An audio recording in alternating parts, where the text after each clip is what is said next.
Well, of course, the Kremlin people, before they planned this operation, as they say, of course, we're calculating those moves. And of course, Russia has big reserves. Russia's economy is, I would say, of course, it's dependent on the West, but it can still sell its oil and gas to China.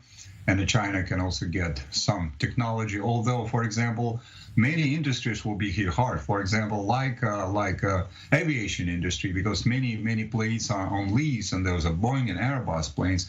We are only creating our aviation industry, the new one actually, that's MC-21, which is a very slick plane, but there's still only a couple of them are being produced. We need to produce them by in big numbers in order to replace the existing jets, because some of them otherwise will have the situation like in Iran. Then they were running old-fashioned Boeing planes, which were in a bad condition. So this is actually, and also very critical technology, because the military can get their technology.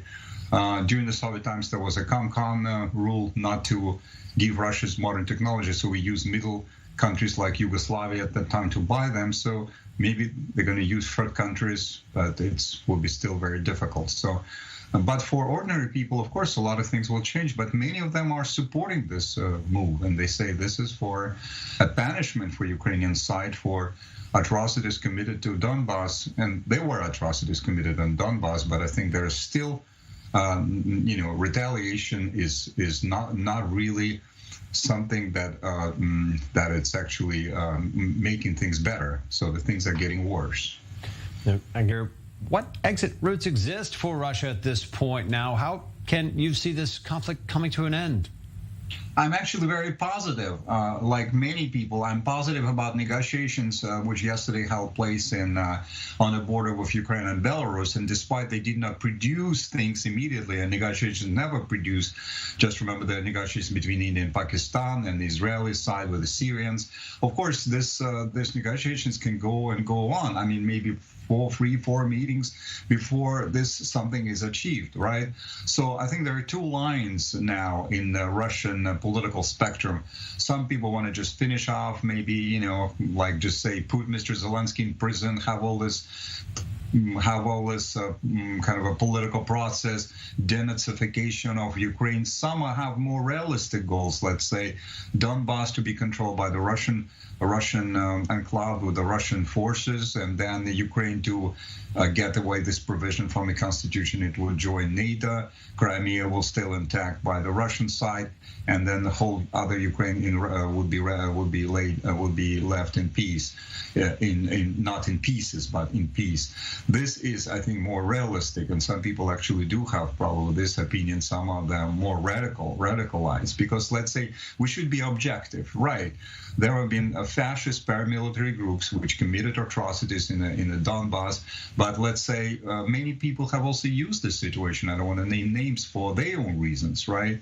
And the leaders of the paramilitary groups in Donbass were actually people who also were controlled by Moscow. You don't see them as classical separatists on the Irish Republic, who were sitting, and in 1997, I think they signed that Good Friday Agreement with the Brits, right? So the situation is very complicated. There's no black and white, although people are suffering, people are dying, and that's very look like, for me, that's very much looks like pictures of Belgrade when in 1999 U.S. has attacked Belgrade, and many people from political spectrum in Russia, from the communists to liberals, were united against that move. Well, now Russian society is divided. Another element to this, another layer that we didn't see in any of those other conflicts that you reference here, the nuclear threat coming from Russia right now, raising the alert level of what they term deterrent forces now. Does this signal a new phase in the standoff with the world at large? Well, it's definitely sending a new message. I don't think so. Of course, people can be radical in Russian government or President Putin himself, but he is not somebody who would, push the nuclear button and open the fire with the nuclear missiles, because that will be the destruction of the Russian Federation itself, because you will have a retaliation of attack.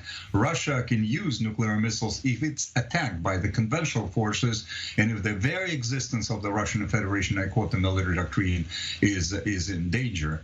But that's definitely more show off that we do have nuclear forces, and please stand away from us, because let's say, unfortunately, in the modern world, those kind of weapons are more to show off than during the Soviet times. Than Leonid Brezhnev, who always said we are for peaceful purposes, never used this kind of rhetoric. And many Soviet leaders who were themselves fought in the World War II abstained from those kind of rhetoric. The modern people, and Mr. Putin is a modern man by many standards. He's much more younger. He hasn't seen the war as it was during the World War II.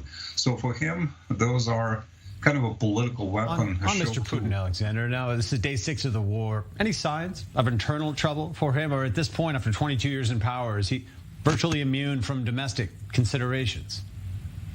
Well, for example, we have seen a very interesting sign just before the whole operation is started, that the group of armchair generals headed by the conservative general, Mr. Ivashov, has written a very sharp letter, very critical letter to President Putin for not to do any of those radical steps in Ukraine.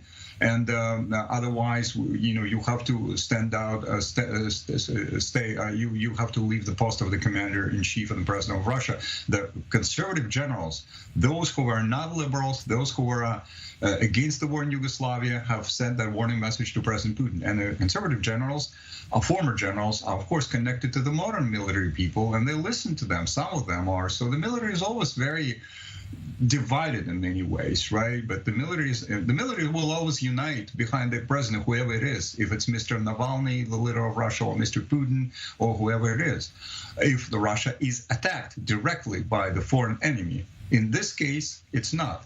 But so we are having an operation in a different country, the country which is linked to us with many ways. And many Russian officers know those Ukrainian officers they're fighting now against you. Many of their fathers have served together in the Soviet army. So this, of course, makes it very complicated for many. Alexander Bratersky, thanks for the breakdown. Coming to us from Moscow.